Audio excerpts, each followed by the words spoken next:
Students, मैं ऋषि गुजर आपका वेलकम करता हूं। और देखिए, अपन सोल्व कर रहे थे कृषि प्रयोगशाला के मॉडल पेपर। अपन ने 2 मॉडल पेपर पहले सोल्व कर लिए थे और आज अपन तीसरा मॉडल पेपर सोल्व कर रहे हैं। तो देखिए, ये भी पूरा एग्जाम पैटर्न से होगा। तो देखिए, आज अपना सबसे पहला क्वेश्चन है कि देखिए, भारत के कौन से राज्य में औसत वर्षा का सहसंबंध गुणांक में सर्वाधिक अंतर है। देखिए, पहला क्वेश्चन है कि भारत के कौन से राज्य में औसत वर्षा का सहसंबंध गुणांक में सर्वाधिक अंतर है। आपको क्या बताना है, औसत वर्षा का जो सहसंबंध का गुणांक है उसमें देखिए सर्वाधिक अंतर कौन से राज्य में है। देखिए, ऑप्शन आंध्र प्रदेश, उत्तर प्रदेश, राजस्थान, बिहार। तो किस राज्य में दोस्तों सर्वाधिक जो औसत वर्षा है उसके जो सहसंबंध गुणांक में अंतर है, तो दोस्तों राजस्थान है। कौन से में? राजस्थान राज्य में सर्वाधिक जो वर्षा होती है उसका सहसंबंध गुणांक होता है, उसमें अंतर है। किसमें? राजस्थान में। आपको ध्यान रखना है। देखिए, आगे वाला क्वेश्चन अपना दूसरा क्वेश्चन, रबी की फसलों के लिए इष्टतम तापमान है। देखिए, आप भी अपना आंसर है सोचते रहिए और लिखते रहिए कि आपका क्या राइट आंसर है, फिर आप मैच करिएगा कि क्या सही इसका आंसर जाता है। तो देखिए, रबी की फसलों के लिए इष्टतम तापमान आपको बताना है। ऑप्शन देखिए, 5 से 10 डिग्री सेल्सियस, 15 से 20 डिग्री सेल्सियस, 25 से 31 डिग्री सेल्सियस और 35 से 41 डिग्री सेल्सियस। तो बताइए इसका राइट आंसर क्या हो सकता है। तो देखिए, ऑप्शन के अकॉर्डिंग इसका राइट आंसर क्या होगा। रबी फसलों के लिए टेम्परेचर कितना रखते हैं? 15 से 20 डिग्री सेल्सियस। कितना रखते हैं? 15 से 20 डिग्री सेल्सियस रखते हैं रबी फसलों के लिए टेम्परेचर। आगे वाला क्वेश्चन देखिए, खरीफ की फसलों के लिए इष्टतम तापमान है। देखिए, खरीफ की फसलों के लिए आपको इष्टतम तापमान बताना है। ऑप्शन देख लीजिए, 25 से 30 डिग्री सेल्सियस, 31 से 37 डिग्री सेल्सियस, 15 से 20 डिग्री सेल्सियस और 40 से 45 डिग्री सेल्सियस। तो खरीफ की फसलों के लिए इष्टतम तापमान कितना रखते हैं? देखिए, खरीफ की फसलों के लिए इष्टतम तापमान रखते हैं अपन, कितना रखते हैं? 25 से 30 डिग्री सेल्सियस। कितना रखते हैं? 25 से 30 डिग्री सेल्सियस। आपको ध्यान रखना, देखिए रबी फसलें होती है, रबी फसलें कब उगाई जाती है? रबी फसलें सर्दी में यानी शीत ऋतु में। तो रबी की फसलों के लिए टेम्परेचर थोड़ा कम रखते हैं, जबकि देखिए खरीफ की फसलों के लिए टेम्परेचर ज़्यादा रखते हैं। तो इसको आपको कन्फ्यूज नहीं होना, खरीफ के लिए ज़्यादा रखेंगे और रबी के लिए टेम्परेचर है कम रखते हैं। आगे वाला क्वेश्चन देखिए, वायु दिक्सूचक तीर की लंबाई होती है। देखिए दोस्तों, जो वायु दिक्सूचक जो तीर होता है उसकी आपको लंबाई बताना है। 15 सेमी, 75 सेमी, 50 सेमी, 60 सेमी। तो देखिए, वायु दिक्सूचक जो तीर होता है उसकी लंबाई कितनी होती है? 75 सेमी। कितनी होती है? 75 सेमी वायु दिक्सूचक तीर की लंबाई होती है। आपको ध्यान रखना है। आगे वाला क्वेश्चन देखिए,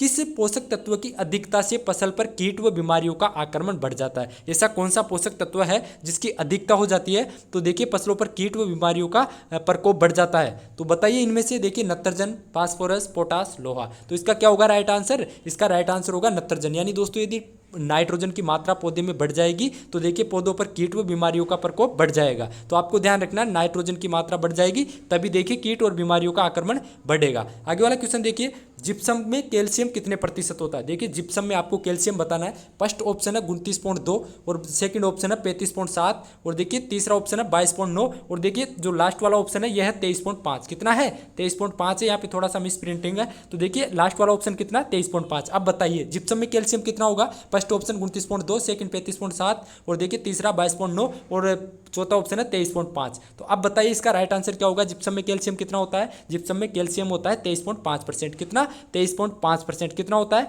23.5% है जिप्सम में कैल्शियम होता है। आपको अच्छे से ध्यान रखना है। इसके अलावा देखिए, जिप्सम में सल्फर कितना होता है। तो देखिए, जिप्सम में सल्फर होता है 18.5%। कितना होता है? 18.5%। आपको ध्यान रखना है। जिप्सम होता है, देखिए जिप्सम क्या करता है? दलहनी फसलों में क्या करता है? प्रोटीन की मात्रा को बढ़ाता है और तिलहनी फसलों में क्या करता है दोस्तों? जो तेल की मात्रा होती है उसको बढ़ाता है। तो आपको ध्यान रखना है कि जिप्सम का यूज करते हैं अपन। देखिए, दलहनी फसलों में प्रोटीन की मात्रा को बढ़ाता है और तिलहनी फसलों में तेल की मात्रा को बढ़ाता है। जिप्सम में देखिए 23.5% तो क्या पाया जाता है? जिप्सम में 23.5% कैल्शियम और 18.5% सल्फर पाया जाता है। क्या पाया जाता है? 18.5% सल्फर। तो अच्छे से याद रखना, कई बार एग्जाम में पूछ लेता है। आगे वाला क्वेश्चन देखिए, निम्न में से एमाइड उर्वरक है। देखिए, एमाइड मतलब नाइट्रोजन युक्त उर्वरक आपको बताना है। तो देखिए, urea, calcium cyanamide, urea sulphate सभी। तो देखिए, एमाइड युक्त उर्वरक कौन से हैं? ये सभी है एमाइड युक्त उर्वरक। आपको ध्यान रखना है, यूरिया, कैल्शियम साइनेमाइड और यूरिया सल्फेट ये सभी एमाइड युक्त उर्वरक है। और यूरिया में आपको पता होगा 46% नाइट्रोजन होता है। ये तो सबको पता होगा। आगे वाला क्वेश्चन देखिए, किस मृदा में ऊपरी सतह सूखने पर खेत में जगह जगह सफेद चकते उभर जाते हैं। यानी ऐसी कौन सी मृदा है जब यदि वो सूख जाती है, उसमें नमी सूख जाती है तो फिर आपको व्हाइट से चकते दिखाई देते हैं। तो देखिए, लवणीय मृदा, क्षारीय मृदा, अम्लीय मृदा, उपरोक्त में से कोई नहीं। तो कौन सी मृदा होती है वो होती है लवणीय मृदा। क्या होता है? जब नमी सूखती है तो ऊपर जो यदि वो उसमें क्या होते हैं? लवण दिखाई देने लगते हैं अपन को। तो जो सफेद से चकते होते हैं वो क्या होते हैं? लवण होते हैं। तो आपको ध्यान रखना, लवणीय मृदा होती है। वो कौन सी मृदा होती है? लवणीय मृदा होती है, जिसमें क्या होते हैं? लवणीय मृदा सूखने पर उस पर सतह सूख जाती है तो फिर सफेद अपन को चकते ऊपर दिखाई देते हैं। तो ध्यान रखना अच्छे से। से। आगे वाला क्वेश्चन है गोबर की खाद में एनपीके की प्रतिशत मात्रा होती है। तो ये तो सबको पता होगा गोबर की खाद में एनपीके कितना होता है। देखिए ऑप्शन फर्स्ट वाला 0.5, 0.25, 0.5 के और देखिए 0.5, 0.5, 0.1 और देखिए तो इसका राइट आंसर क्या होगा। गोबर की खाद में सबको पता होगा 0.5% नाइट्रोजन, 0.25% क्या पाया जाता है फास्फोरस और 0.5% पोटेशियम। तो सबको पता होगा ये, तो इसका फर्स्ट वाला ऑप्शन है सही होगा। यानी देखिए ध्यान रखना आपको, गोबर की खाद में 0.5% नाइट्रोजन पाया जाता है, 0.25% फास्फोरस पाया जाता है और 0.5% पोटेशियम पाया जाता है। कितना पाया जाता है पोटेशियम? 0.5%। तो इसको ऐसे याद रखिएगा 0.5, 0.25, 0.5। तो इसको अच्छे से याद रखिएगा। आगे वाला क्वेश्चन देखिए, नीम की खली में कौन सा रसायन पाया जाता है। नीम की खली में आपको रसायन बताना है अजेटिरेक्टिन, सेपोनिन, ऑक्सिन, रिसनिन। तो देखिए नीम की खली में कौन सा रसायन पाया जाता है। नीम की खली में बताइए। देखिए नीम की खली में क्या पाया जाता है? अजेटिरेक्टिन। आपको ध्यान रखना है नीम की खली में अजेटिरेक्टिन रसायन पाया जाता है। जबकि देखिए सेपोनिन, सेपोनिन किस में पाया जाता है? सफ़ेद मूसली में। सेपोनिन किस में पाया जाता है? सफ़ेद मूसली में। और रिसनिन होता है, रिसनिन किस में पाया जाता है? अरंडी में। आपको ध्यान रखना है रिसनिन अरंडी में पाया जाता है, अजेटिरेक्टिन नीम में और सेपोनिन है सफ़ेद मूसली में पाया जाता है। और एक बात और ध्यान रखिएगा, देखिए जो अजेटिरेक्टिन है, अजेटिरेक्टिन यानी अजेटिरेक्टिन किस में पाया जाता है? नीम में। अब नीम की यदि फैमिली पूछ ले तो आपको ध्यान रखना है, देखिए नीम की फैमिली क्या होती है? नीम की फैमिली होती है मिलियसी। देखिए नीम की फैमिली क्या होती है? मिलियसी। आपको अच्छे से ध्यान रखना है, नीम की फैमिली और सफ़ेद मूसली की फैमिली में आपको कंफ्यूज नहीं होना है। नीम की फैमिली होती है मिलियसी। इसके अलावा सफ़ेद मूसली, सफ़ेद मूसली की फैमिली क्या होती है? लीलियसी। क्या होती है? सफ़ेद मूसली की फैमिली होती है लीलियसी और नीम की होती है मिलियसी। दोनों में कंफ्यूज आपको बिल्कुल भी नहीं होना। सफ़ेद मूसली में सेपोनिन पाया जाता है और नीम में अजेटिरेक्टिन। नीम की फैमिली मिलियसी होती है, सफ़ेद मूसली की फैमिली लीलियसी होती है। आगे वाला क्वेश्चन देखिए अपना, महुआ खली का प्रयोग खेत में बुआई से कितने दिन पहले करना चाहिए। देखिए यदि महुआ की खली का अपन को खेत में प्रयोग करना है तो बुआई के कितने दिन पहले प्रयोग करेंगे? 15 दिन पहले, 30 दिन पहले, 45 दिन पहले, 60 दिन पहले। तो कितने दिन पहले करेंगे? 60 दिन पहले। कितने दिन पहले? 60 दिन पहले। देखिए कोई भी आंसर यदि आपको नहीं आता है तो आप उसको अच्छे से याद कर ले, लिख ले। और यदि आपको आंसर आ रहे हैं तो अच्छी बात है, नहीं आता है तो आप उसको याद कर लीजिएगा ताकि आपका पेपर में गलत नहीं हो। अब भी गलत हो जा रहा है तो कोई बात नहीं, लेकिन पेपर में आपका गलत नहीं हो उसके लिए देखिए आप अच्छे से उसको याद कर लीजिएगा। आगे वाला क्वेश्चन देखिए, चंद्र दक्षिणायन अवस्था में कौन सी फसलों की गुणवत्ता में वृद्धि करता है। यानी दोस्तों जब चंद्रमा है दक्षिणायन अवस्था में होगा तो कौन सी फसलों की गुणवत्ता में वृद्धि होगी, यह आपको बताना है। तो देखिए ऑप्शन, फूल वाली फसलों में यानी फूल वाली में, अनाज वाली में, कंद वाली में, चारा वाली में। तो कौन सी फसलों में वृद्धि होगी दोस्तों? कौन सी फसलों की गुणवत्ता में वृद्धि होगी? कंद वाली फसलों की गुणवत्ता में वृद्धि होगी। कब? जब चंद्रमा दक्षिणायन अवस्था में रहेगा तो कंद वाली फसलों में वृद्धि होगी, गुणवत्ता में वृद्धि होगी, वो अच्छी होगी कंद वाली फसलें। आगे वाला क्वेश्चन देखिए, कृषि पंचांग मूलतः किस पर आधारित होता है। देखिए कृषि पंचांग होता है वो किस पर आधारित होता है यह आपको बताना है। ऑप्शन देख लीजिए, पृथ्वी की गति पर, सूर्य की गति पर, चंद्रमा की गति पर और ग्रहों की गति पर। तो देखिए कृषि पंचांग किस पर आधारित होता है? कृषि पंचांग है दोस्तों ये चंद्रमा की गति पर आधारित होता है। किस पर?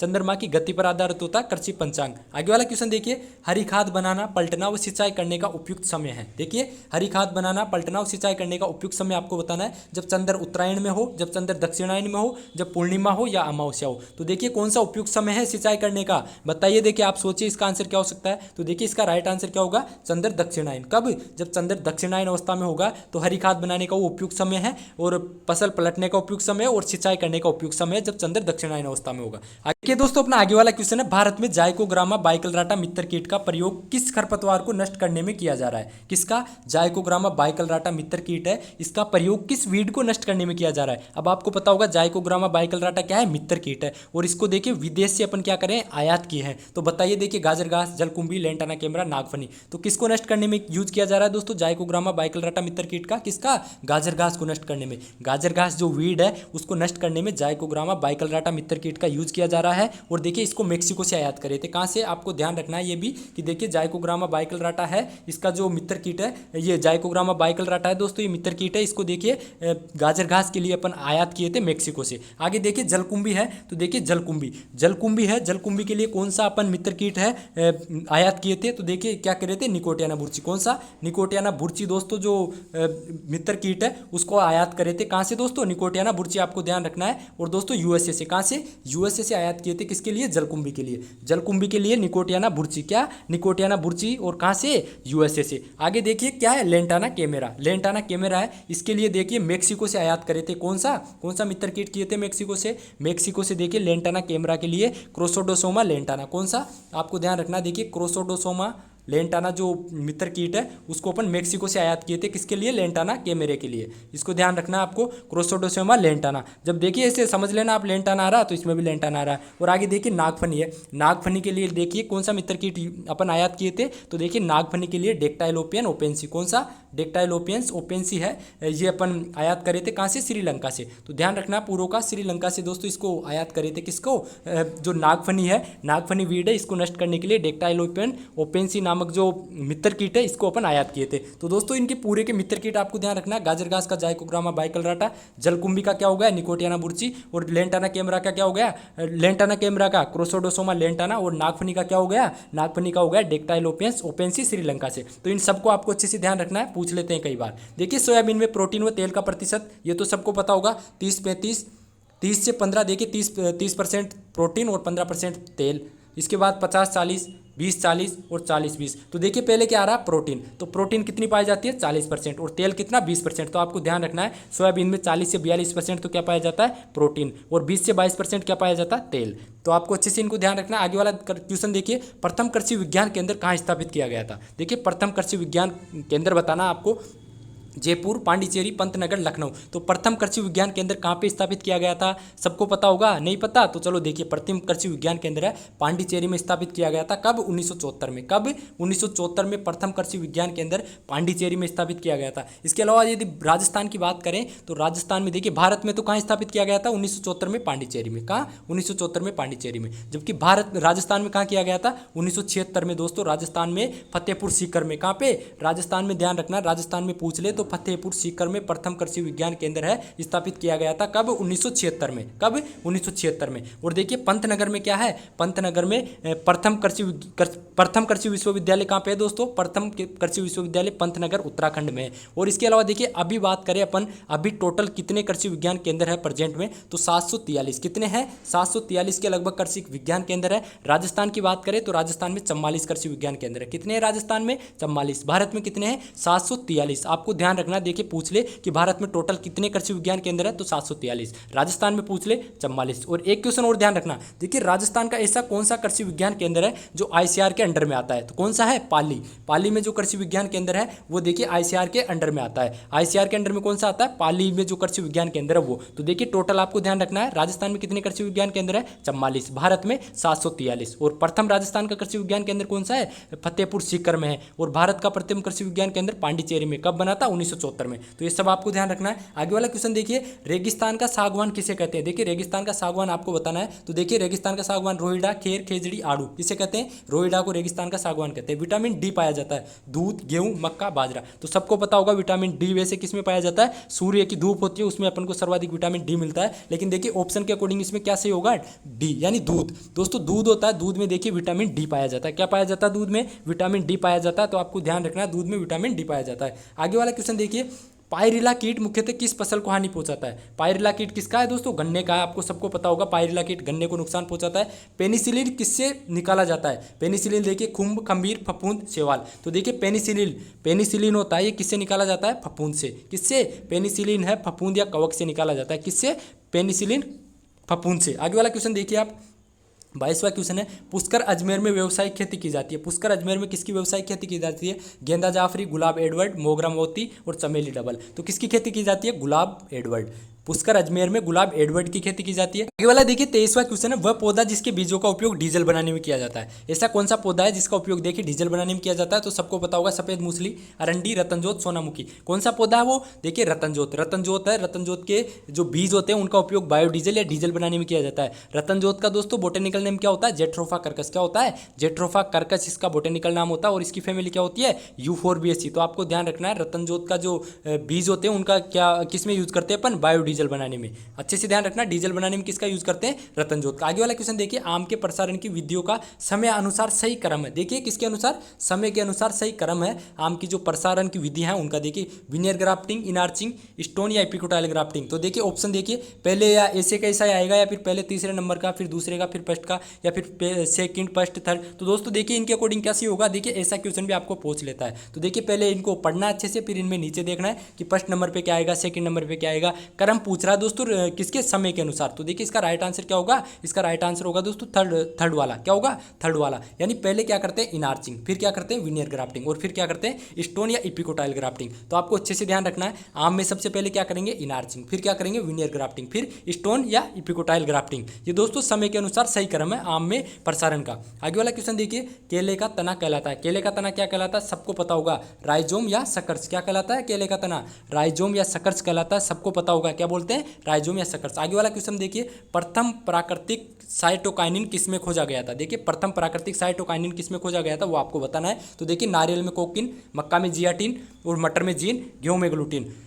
तो देखिए प्रथम साइटोकाइनिन किसमें खोजा गया था, मक्का में। किसमें, मक्का में जाइटिन। आपको ध्यान रखना है प्रथम साइटोकाइनिन क्या था, मक्का में खोजा गया था, जाइटिन। आगे वाला क्वेश्चन देखिए, अच्छी जेली बनाने में किस घटक का महत्वपूर्ण योगदान है। देखिए अच्छी जेली यदि बनाना है तो किस घटक का महत्वपूर्ण योगदान है, अम्लता, पेक्टिन, ब्रिक्स, उपयुक्त सभी। तो देखिए पेक्टिन का, किसका, पेक्टिन का है महत्वपूर्ण योगदान है। अच्छी जेली के लिए पेक्टिन होना चाहिए, क्या होना चाहिए, पेक्टिन की मात्रा ठीक होनी चाहिए अच्छी जेली बनाने के लिए। किसकी, पेक्टिन की। इसके अलावा अम्लता भी डिपेंड करती है, यदि अम्लता कम ज़्यादा रख देंगे तो उससे भी दोस्तों जेली खराब होती है या सही होती है, ये सब कुछ अम्लता पे भी डिपेंड करता है। लेकिन इसका राइट आंसर क्या होगा, पेक्टिन। क्या होगा, पेक्टिन है जेली के लिए महत्वपूर्ण घटक है। आगे वाला क्वेश्चन देखिए, बोट्युलिज्म किस जीवाणु की विषालुता से होता है। देखिए यहाँ बोट्युलिज्म एक प्रकार की भोजन विषालुता है। क्या दोस्तों, बोट्युलिज्म क्या है, एक प्रकार की भोजन विषालुता है। तो देखिए आपको बताना है कि बोट्युलिज्म किस जीवाणु की विषालुता से होती है। तो ऑप्शन देख लीजिए, स्ट्रेप्टोसाइक्लिन, क्लोस्ट्रीडियम, स्यूडोमोनास, जेंतोमोनास। तो बताइए इसका राइट आंसर क्या हो सकता है, इसका राइट आंसर होगा क्लोस्ट्रीडियम। क्या होगा, क्लोस्ट्रीडियम। जो बोट्युलिज्म होती है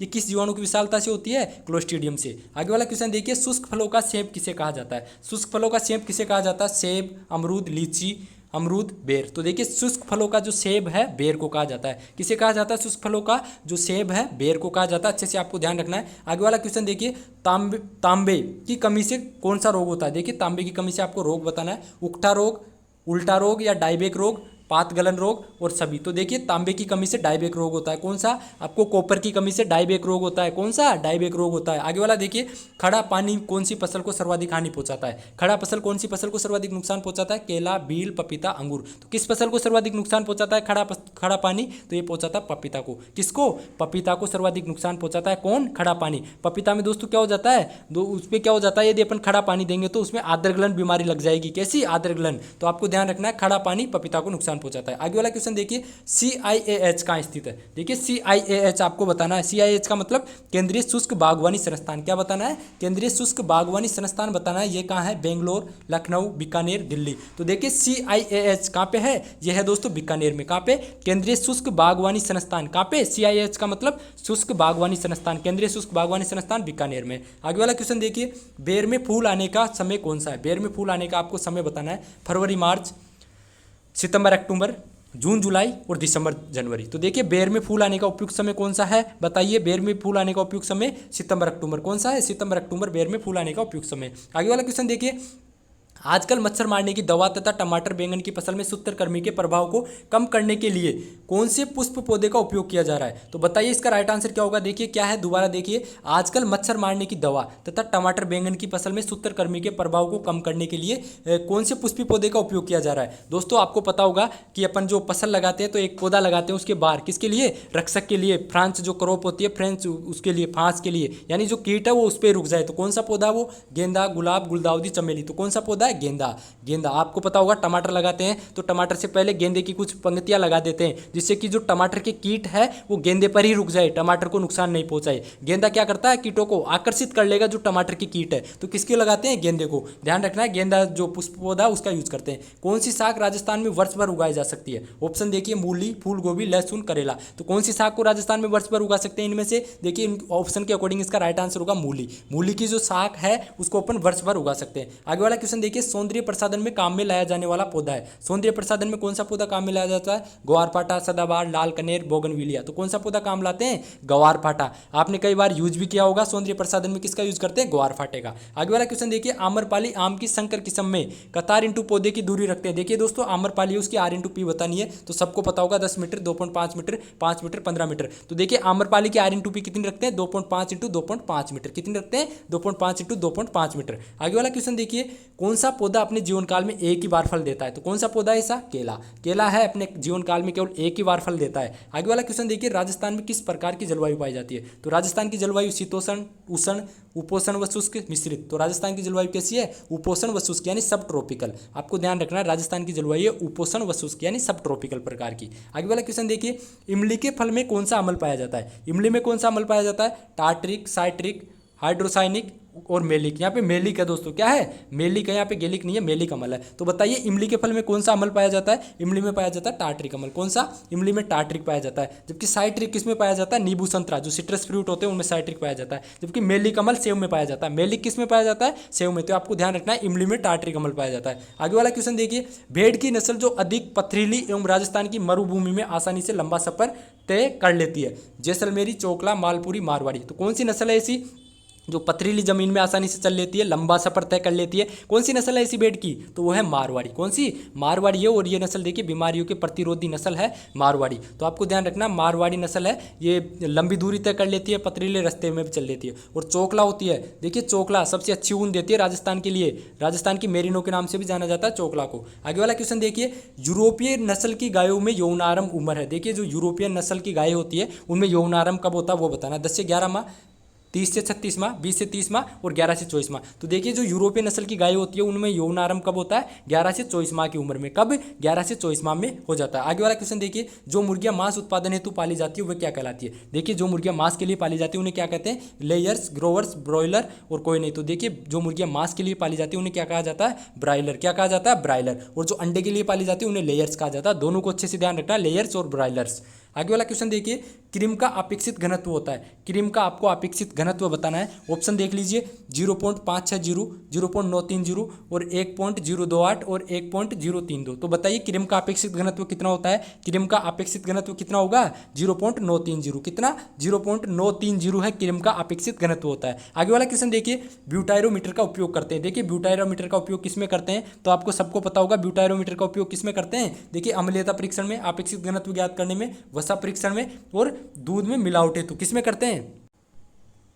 किसमें करते हैं? तो सबको पता होगा, देखिए ब्यूटायरोमीटर है, ब्यूटायरोमीटर का उपयोग वसा परीक्षण में करते हैं। किसमें? वसा परीक्षण में। और अपेक्षित घनत्व लेक्टोमीटर से ज्ञात करते हैं। किसमें? अपेक्षित दूध का अपेक्षित घनत्व लेक्टोमीटर से ज्ञात करते हैं। और यदि अपन को दूध का वसा परीक्षण करना हो तो वो किससे करते हैं? ब्यूटायरोमीटर से। ध्यान रखना। आगे वाला क्वेश्चन है, दूध का औसत अपेक्षित घनत्व होता है। देखिए दूध का औसत अपेक्षित घनत्व आपको बताना है। तो देखिए 1.025, 1.028, 1.030 और 1.032। तो देखिए दूध का अपेक्षित घनत्व आपको बताना है। तो बताइए इनमें से क्या हो सकता है राइट आंसर? तो देखिए इसका राइट आंसर क्या होगा? 1.030। कितना होता है दूध का अपेक्षित घनत्व? 1.030। अब देखिए इसको आप अच्छे से समझिए इस क्वेश्चन को। देखिए भैंस का दूध होता है, भैंस के दूध का अपेक्षित घनत्व होता है 1.032। कितना? 1.032 है भैंस के दूध का अपेक्षित घनत्व होता है। और गाय के दूध का अपेक्षित घनत्व कितना होता है? 1.028। कितना? 1.028। तो अपन याद कैसे करते हैं कि देखिए दूध का अपेक्षित घनत्व कितना होता है? 1.028 से 1.032 कितना होता है? 1.028 से 1.032 दूध का अपेक्षित घनत्व होता है। लेकिन ऑप्शन के अकॉर्डिंग अपन क्या सही मान रहे हैं? 1.030। तो आपको ध्यान रखना भैंस के दूध का अपेक्षित घनत्व 1.032 होता है और गाय के दूध का अपेक्षित घनत्व 1.028 होता है। तो आपको अच्छे से इनको ध्यान रखना है। आगे वाला क्वेश्चन देखिए, भेड़ में प्रजनन हेतु मेंढे को जन्म के कितने समय बाद अपन काम में लेते हैं? देखिए भेड़ में प्रजनन हेतु जो मेंढा होता है, रेम को जन्म के कितने समय बाद अपन काम में लेते हैं, यानी वो प्रजनन योग्य हो जाता है। तो देखिए 1 वर्ष, 1.5 वर्ष, 2 वर्ष, 3 वर्ष। तो देखिए कितने समय बाद अपन प्रजनन हेतु मेंढे का यूज लेंगे? तो देखिए 1.5 वर्ष बाद। कितने बाद? 1 से 1.5 वर्ष बाद है अपन मेंढे का प्रजनन हेतु यूज कर सकते हैं। आगे वाला क्वेश्चन देखिए, भेड़ की नाड़ी गति प्रति मिनट बताइए। देखिए भेड़ की नाड़ी गति बताइए 20 से 25 मिनट, 50 से 60, 70 से 80, 80 से 100। तो देखिए भेड़ की नाड़ी गति कितनी होती है? 70 से 80 मिनट। कितनी? 70 से 80। कितनी? 70 से 80 प्रति मिनट होती है भेड़ की नाड़ी गति। इसके अलावा ऊँट की है, ऊँट की कितनी होती है? 25 से 30 के लगभग होती है। आपको ध्यान रखना। आगे वाला क्वेश्चन देखिए, मांस उत्पादन हेतु बछड़े को किस उम्र में बधियाकृत करते हैं? देखिए मांस उत्पादन हेतु अपन को बछड़ों को यदि बधियाकृत करना है तो किस उम्र में करते हैं वो आपको बताना है। तो देखिए ऑप्शन देख लीजिए, 1 से 2 माह, 6 माह, 1 वर्ष, 2 वर्ष। तो देखिए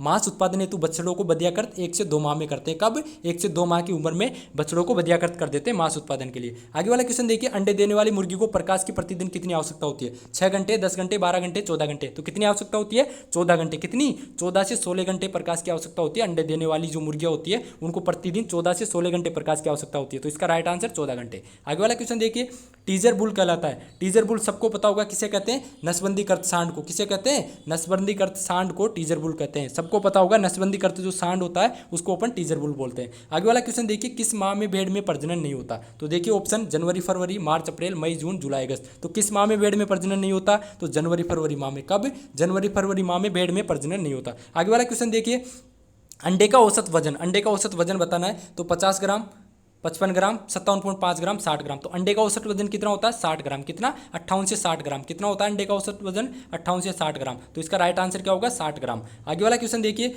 दूध में, आगे वाला क्वेश्चन क्या है? देखिए दूध में कम मात्रा में पाया जाने वाला तत्व है। देखिए दूध में कम मात्रा में पाया जाने वाला तत्व बताना है। कैल्शियम, वसा, फास्फोरस और आयरन। तो दूध में देखिए किसकी कमी पाई जाती है? दूध में आयरन। क्या पाया जाता है? आयरन की कमी पाई जाती है दूध में। आपको अच्छे से ध्यान रखना है। आगे वाला क्वेश्चन देखिए, दुग्ध काल के किस माह में दूध में अधिकतम वसा प्रतिशत होता है? देखिए ऐसा कौन सा माह है जिसमें देखिए दूध में अधिकतम वसा होगी? तो देखिए जनवरी, मार्च, जून, सितंबर। तो किस माह में वसा सर्वाधिक होती है? तो देखिए जून में। कब?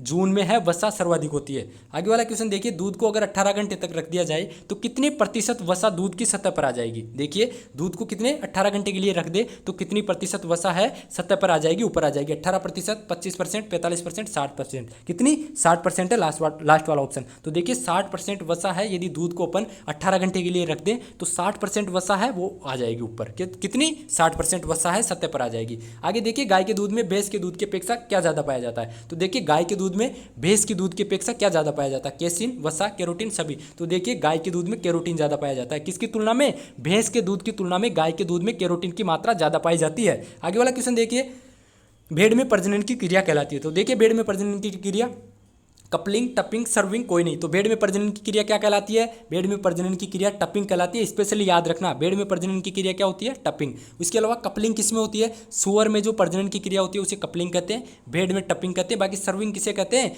सर्विंग कहते हैं बकरी हो गई, बकरी के अलावा और क्या हो गया? गाय हो गई, भैंस हो गई। इनमें क्या होती है प्रजनन की? ये प्रजनन क्रिया सर्विंग, जबकि भेड़ में टपिंग। आगे देखिए, क्रीम निकालते समय दूध का तापक्रम होना चाहिए। देखिए क्रीम निकालते समय दूध का आपको तापक्रम बताना है। 101 से 102 डिग्री फ़ारेनहाइट, 102 से 104 डिग्री फ़ारेनहाइट, 105 से 107 डिग्री फ़ारेनहाइट और 106 से 108 डिग्री फ़ारेनहाइट। तो क्रीम निकालते समय दूध का तापक्रम कितना होना चाहिए? बताइए। देखिए क्रीम निकालते समय दूध का तापक्रम कितना रखेंगे? तो वो रखेंगे 105 से 107 डिग्री फ़ारेनहाइट। कितना? 105 से 107 डिग्री फ़ारेनहाइट दूध का टेम्परेचर रखते हैं क्रीम निकालते समय। आगे देखिए, दूध की विशिष्ट ऊष्मा होती है। दूध की विशिष्ट ऊष्मा आपको बतानी है। 0.946, 0.894 और देखिए 0.762 और 0.66। तो देखिए दूध की विशिष्ट ऊष्मा कितनी होती है? दूध की विशिष्ट ऊष्मा, तो दूध की विशिष्ट ऊष्मा होती है 0.946। कितनी होती है? 0.946 होती है दूध की विशिष्ट ऊष्मा। अच्छे से याद रखिए। आगे वाला क्वेश्चन देखिए अपने दोस्तों, ये हो गए एग्रीकल्चर के 60 क्वेश्चन। अब अपने आगे आगे हिंदी के क्वेश्चन, 61 से अपने हिंदी के क्वेश्चन स्टार्ट हो गए। तो देखिए अपना हिंदी का सबसे पहला क्वेश्चन है, इनमें से कौन सी संधि सही है? इनमें से सही संधि आपको बतानी है। तो देखिए मात्र प्लस उपदेश, तो देखिए ये इसका गलत है। उत्त प्लस हार, उद्धार, ये भी गलत है। वर्षा प्लस ऋतु, वर्षतु, ये भी गलत है। तो दोस्तों इसका राइट आंसर क्या होगा? देखिए इसका राइट आंसर होगा नदी प्लस उद्गम बराबर नदी उद्गम। क्या बन गया? नदी उद्गम। तो देखिए इसका राइट आंसर होगा कैसा? नदी प्लस उद्गम। इसमें कौन सी संधि है? यण संधि है। देखिए कौन सी संधि है? यण संधि। अब देखिए इसको आप समझिए, इसमें कौन सी संधि है? यण संधि है। अब देखिए नदी प्लस उद्गम, देखिए क्या आ रहा है? ऊ आ रहा है। देखिए पहले क्या आ रहा है? पहले ई आ रहा है। क्या? बड़ी ई आ रहा है और ऊ आ रहा है। तो आपको पता होगा जो यण संधि होती है, यण संधि में क्या होता है? ई ऊ री के स्थान पे क्या हो जाता है? ये व र। क्या हो जाता है? ये व र हो जाता है। तो देखिए ई के स्थान पे क्या हो जाएगा? ये। क्या हो जाएगा? ये हो जाएगा। और ये ऊ है, ये इसमें जुड़ जाएगा। किसमें? इसमें। ये में ऊ जुड़ जाएगा। ये जो लास्ट वाला ऊ है ये किस में जुड़ जाएगा? ये में। तो क्या बन जाएगा? देखिए नद्यू। देखिए ये मात्रा लग जाएगी और ये आधा द बच गया यहाँ पे। क्या बच गया? द। देखिए इसमें से द में से ई बाहर निकल गया तो क्या बच गया? फिर ई निकल गया तो फिर आधा द बच गया। तो देखिए इसलिए इसके क्या लगा हुआ है? देखिए इसके हलंत लगा हुआ है और फिर क्या ये बन गया? नद्यू उद्गम। आपको ध्यान रखना नद्यू उद्गम। तो अच्छे से आपको समझ में आ गया होगा। इसमें यण संधि है यानी यवर है। ई उरी के स्थान पर यवर हो जाता है यण संधि में। तो आपको और संधि आती होगी अच्छे से। आगे देखिए मूल शब्द, देखिए आगे वाला अपना 62वां क्वेश्चन है, इनमें से कौन सा संधि विच्छेद गलत है? देखिए इनमें से गलत आपको संधि विच्छेद बताना है। तो देखिए परस्पर का पर है धन पर, तो देखिए ये सही है, विसर्ग संधि है। अनशन, अन प्लस अनशन, ये भी सही है। तत्, देखिए आगे है तैदत, तत् प्लस हित, ये भी सही है, व्यंजन संधि है। और आगे देखिए उत्थान, उद प्लस थान, तो ये गलत है। देखिए क्या? उद प्लस थान का ये जो विच्छेद दे रखा है संधि विच्छेद, ये गलत है। इसका राइट आंसर क्या होगा? देखिए इसका दोस्तों ये सही होगा, यानी दोस्तों ये इसका गलत आंसर है। देखिए इनमें से पूछ रहा है कि गलत कौन सा है, तो देखिए ये गलत है। कौन सा? उत्थान का जो संधि विच्छेद दे रखा है ये गलत है। उत्थान का देखिए उद प्लस स्थान दे रखा है ये गलत है। इसका होगा क्या? उत्त प्लस स्थान। क्या होगा? उत्त प्लस स्थान। क्या होगा? उत्त प्लस स्थान। क्या होगा? उत्त प्लस स्थान। और यहाँ पे क्या दे रखा? थान। स को तो गायब ही कर दिया, तो देखिए ये गलत होगा। उत्त प्लस स्थान है इसका राइट आंसर होगा, ये सही होगा। उत्थान का यदि संधि विच्छेद करेंगे तो क्या बनेगा? उत्त प्लस स्थान, या उद प्लस स्थान भी हो सकता है और उत्त प्लस स्थान भी हो सकता है। यानी इसकी तय की जगह दय भी कर सकते हैं और तय भी कर सकते हैं, ये आप अपने हिसाब से देख लीजिएगा। बाकी यहाँ पे देखिए कौन सी संधि है? यहाँ पे व्यंजन संधि है। कौन सी संधि है? व्यंजन संधि है। तो देखिए इसका ये तीनों सही है और ये वाला इसका गलत ऑप्शन है। आगे वाला क्वेश्चन देखिए, मूल शब्द व प्रत्यय का विभाजन अशुद्ध है। देखिए इनमें से आपको मूल शब्द व प्रत्यय का अशुद्ध विभाजन बताना है। तो देखिए इसका जो कठोती, देखिए कठ प्लस ओती, बूढ़ोती, बूढ़ा प्लस ओती, कनोती, देखिए कान प्लस होती और बप होती यानी बाप प्लस होती। तो देखिए इसका राइट आंसर क्या होगा? इसका राइट आंसर होगा फर्स्ट वाला, यानी कठोती। देखिए कठ प्लस होती है, ये नहीं होता है, ये इसका अशुद्ध है, तो ये इसका राइट आंसर होगा। आगे वाला क्वेश्चन देखिए, इन प्रत्यय से निर्मित शब्द बताइए। देखिए इन प्रत्यय से आपको निर्मित शब्द बताना है। किससे? इन प्रत्यय से निर्मित आपको शब्द बताना है। तो ऑप्शन देखिए नाइन, पंडिताइन, कुलीन, ठकुराइन।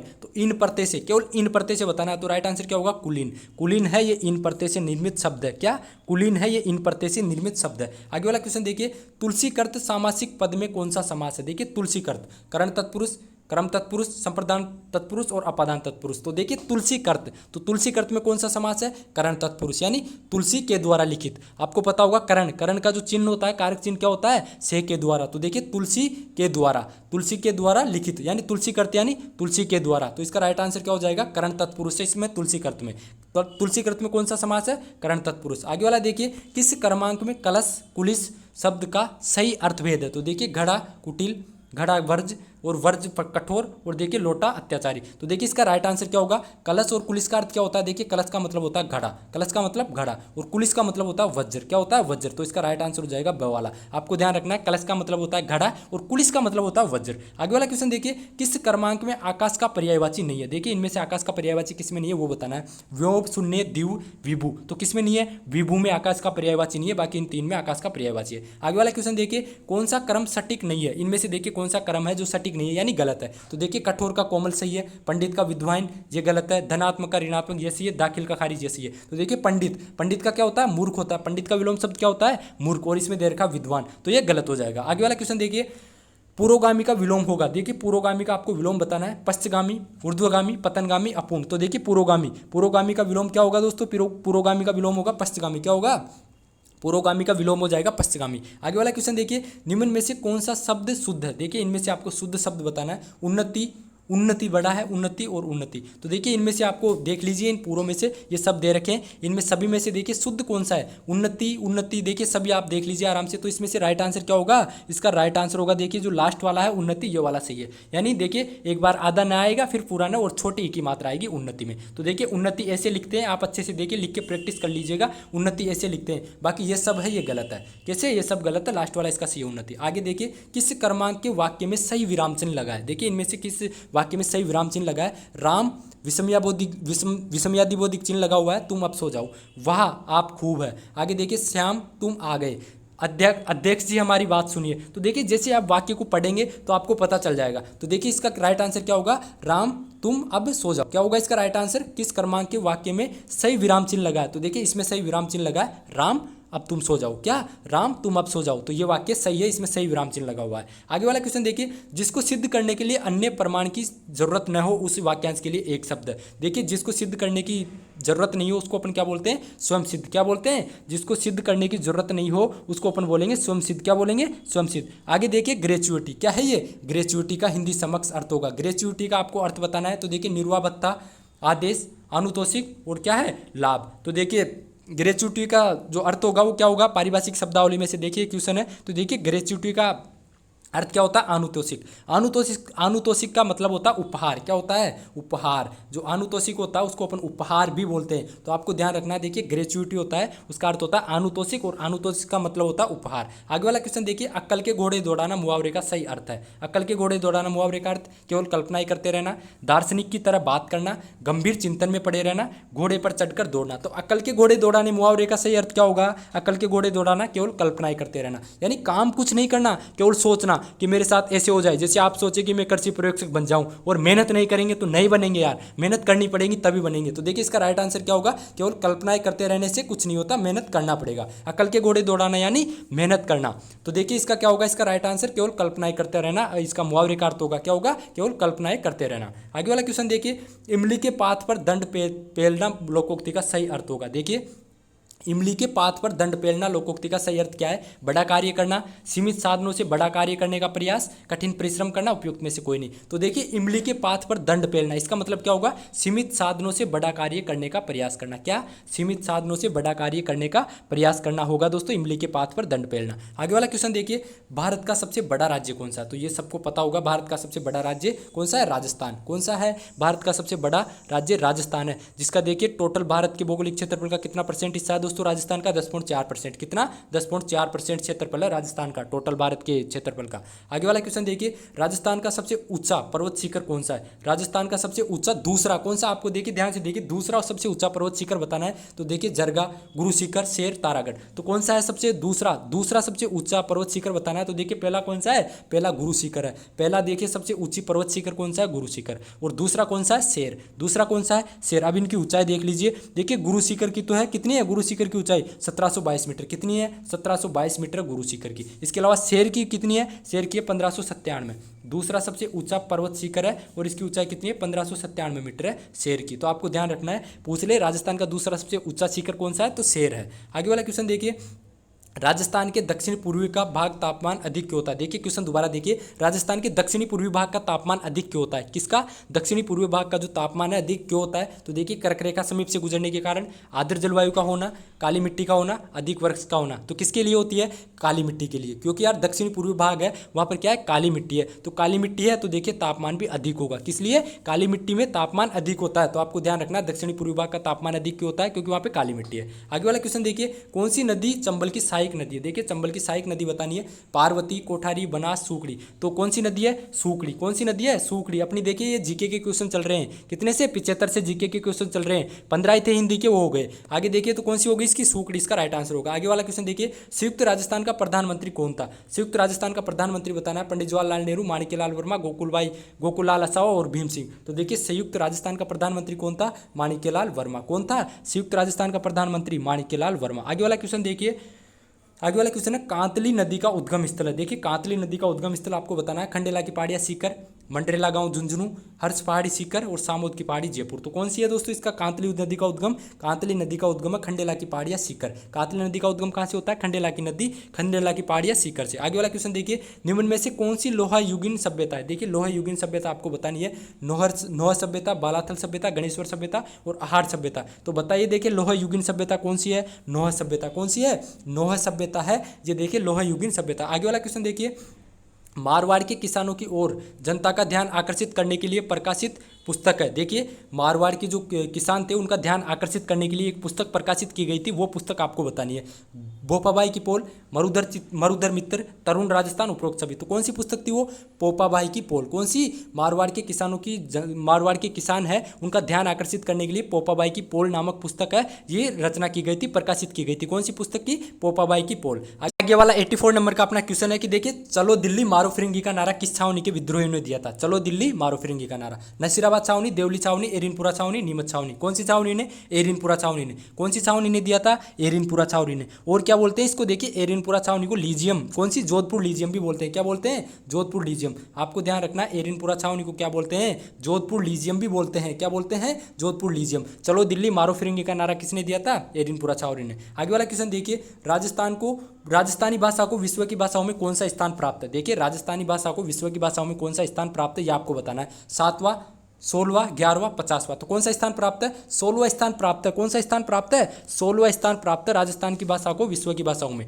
आगे वाला क्वेश्चन देखिए, आगे का क्वेश्चन है धाड़ायती का अर्थ है। देखिए धाड़ायती का आपको अर्थ बताना है, फसल का बंटवारा, लुटेरा, धनवान व्यक्ति, जलपात्र। तो देखिए धाड़ायती का अर्थ क्या होता है, लुटेरा। धाड़ायती का अर्थ क्या होता है, लुटेरा। आपको ध्यान रखना, धाड़ायती का अर्थ लुटेरा। आगे वाला क्वेश्चन है, वह कौन सा लोक देवता है जिसकी आराधना इसलिए की जाती है क्योंकि उन्होंने गुर्जरों की गायों को चोरों से छुड़वाने हेतु अपने जीवन की आहुति दी थी। तो कौन से देवता है? ऐसे एक ही देवता है और वो सबको पता होगा, गोगा जी, तेजा जी, देवनारायण जी, फापू जी। तो कौन से देवता है दोस्तों जिन्होंने देखिए गायों को छुड़ाने के लिए अपने प्राणों की आहुति दी थी? तो कौन से देवता थे? तेजा जी। तेजा जी। आगे वाला क्वेश्चन है अपना, देखिए आगे वाला क्वेश्चन है, अष्टछाप कवि मंडली का संबंध किस संप्रदाय से है? देखिए निम्बार्क संप्रदाय, वल्लभ संप्रदाय, जंब संप्रदाय, रामसनेय संप्रदाय। तो देखिए अष्टछाप मंडली का संबंध किस संप्रदाय से है? वल्लभ संप्रदाय से। आपको ध्यान रखना है अष्टछाप कवि मंडली का संबंध है वल्लभ संप्रदाय से। आगे वाला क्वेश्चन देखिए, सबसे लोकप्रिय फड़ कौन सी देवता की है? देखिए सबसे लोकप्रिय फड़ बतानी है, रामदेव जी की, पापू जी की, देवनारायण जी की, तेजा जी की। तो देखिए सबसे लोकप्रिय फड़ कौन से देवता की है? पापू जी की है। कौन से देवता की है?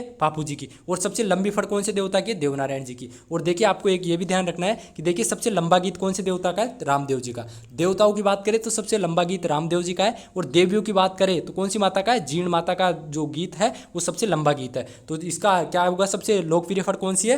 पापू जी की है। आगे वाला क्वेश्चन देखिए, राजस्थान की सबसे प्राचीन जनजाति कौन सी मानी जाती है? तो सबको पता होगा राजस्थान की सबसे प्राचीन जनजाति भील जनजाति है। आगे वाला क्वेश्चन देखिए, भील स्त्रियों द्वारा घुटनों तक पहने जाने वाला घाघरा क्या कहलाता है? फड़का, कछाबू, गोफन, कटकी। तो क्या कहलाता है? कछाबू। भील स्त्रियों द्वारा घुटने तक पहने जाने वाला जो कपड़ा होता है, घाघरा होता है, उसे क्या बोलते हैं? कछापू। क्या बोलते हैं? कछापू। तो आगे वाला क्वेश्चन देखिए, किसका चित्रण कपड़े पर नहीं किया जाता? देखिए किसका चित्रण कपड़े पर नहीं किया जाता, यह आपको बताना है। पान्ने, फड़, फिचवाई, प्राचित्र। तो देखिए परचित्र, तो किसका नहीं किया जाता? पान्ने होते हैं, पान्ने का चित्रण कपड़े पर नहीं किया जाता। किसका? पान्ने का चित्रण है, कपड़े पर नहीं किया जाता। तो आगे वाला क्वेश्चन देखिए, राजस्थान में दाबू प्रिंट के लिए प्रसिद्ध स्थान है। देखिए राजस्थान में दाबू प्रिंट के लिए प्रसिद्ध स्थान आपको बताना है, सांगानेर, अजमेर, आकोला, अकलेरा। तो कौन सा स्थान है दाबू प्रिंट के लिए प्रसिद्ध? आकोला। कौन सा स्थान है? आकोला। और आकोला कहाँ है? चित्तौड़गढ़ में। आपको ध्यान रखना है आकोला कहाँ पड़ता है? चित्तौड़गढ़ में। आकोला चित्तौड़गढ़ में। और ये किसके लिए प्रसिद्ध है? दाबू प्रिंट के लिए प्रसिद्ध है आकोला। तो फ्रेंड्स अपना आगे वाला क्वेश्चन है कि देखिए चीलह का टीला के उपनाम से प्रसिद्ध दुर्ग है। किसके नाम से? चीलह का टीला के उपनाम से प्रसिद्ध दुर्ग बताना है। जूनागढ़ दुर्ग, नारगढ़ दुर्ग, जयगढ़ दुर्ग और जालोर दुर्ग। तो कौन सा दुर्ग है जो चीलह के टीले के नाम से प्रसिद्ध है? जयगढ़ दुर्ग। कौन सा? जयगढ़ दुर्ग। आपको अच्छे से ध्यान रखना, जयगढ़ दुर्ग है, इसको चीलह का टीला के उपनाम से भी जाना जाता है। आगे वाला क्वेश्चन देखिए, मुगल, यूरोपीय एवं राजपूत स्थापत्य कला का अद्भुत समन्वय के लिए मेहमान नवाजी के लिए निर्मित मुबारक महल है। देखिए मुबारक महल इनमें से बताना है। मुगल, यूरोपीय एवं राजपूत स्थापत्य कला का अद्भुत समन्वय जो मेहमान नवाजी के लिए प्रसिद्ध है। तो देखिए जयपुर में, जैसलमेर में, अजमेर में, बीकानेर में। तो मुबारक महल कहाँ है दोस्तों? ये जयपुर में है। कहाँ पे है दोस्तों? ये जयपुर में। आगे वाला क्वेश्चन देखिए,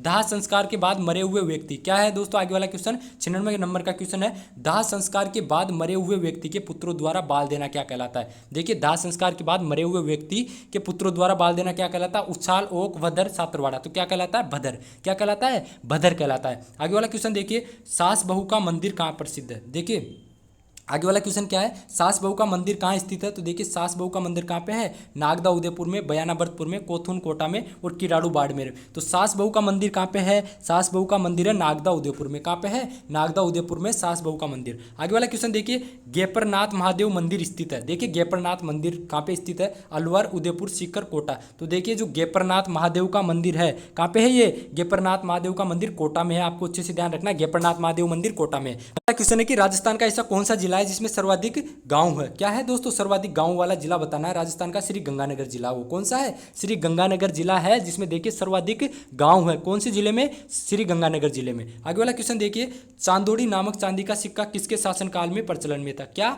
चांदोड़ी नामक चांदी का सिक्का किसके शासनकाल में प्रचलित था? देखिए महाराणा स्वरूप सिंह, महाराणा भीम सिंह, महाराणा विजय सिंह और महाराणा कुंभा। तो बताइए इसका राइट आंसर क्या होगा? चांदोड़ी नामक चांदी का सिक्का किसके शासनकाल में प्रचलित था?